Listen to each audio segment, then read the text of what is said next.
Okay, on this question, they want us to factor by grouping. And specifically, you notice that, see how these two terms both have y's? They need to be next to each other. So step one is to reorder.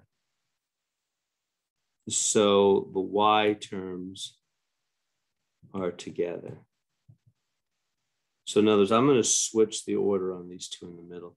So we'll have 3x squared y plus 2xy, and then put the 8 over there with the 12x like that.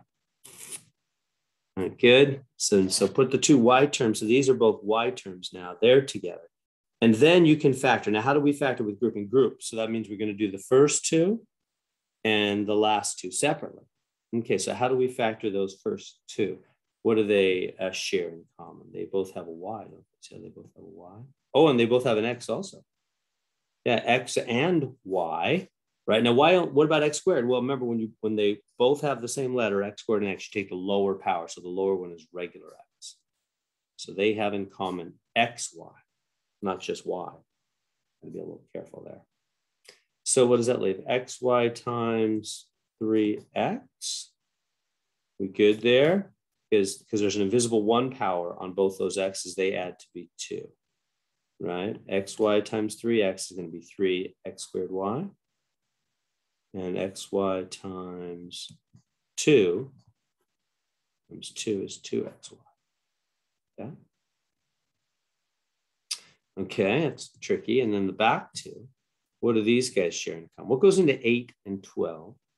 4. 4 times 2 and 4 times 3x. Doesn't 4 times 2 goes back to 8. 4 times 3x goes back to 12x. Okay, now notice what we've got. These guys are the same thing, except for the order. And you know the order doesn't matter. I think about numbers. 2 plus 3, that's 5. Just like 3 plus 2 is 5. The order of adding doesn't matter at all, right? So if it bugs you, just flip this around because it's the same thing. It doesn't change anything to switch the order. It's the same thing. So now they completely match, right? And so now we can, and we got to have that match. We got to have that match to go on and finish the problem. We're not done yet. We have this plus sign that's outside of parentheses. So we're not done. We got to get that contained. So what do they both have?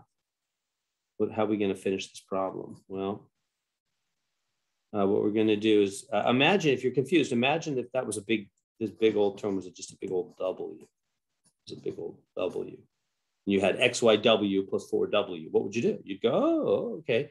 Yeah, these guys both have a W. Put the W in the front. That leaves XY plus 4, right? Because that W could go boom and boom. Well, that's exactly what we do. But instead of a W, we have, the parenthesis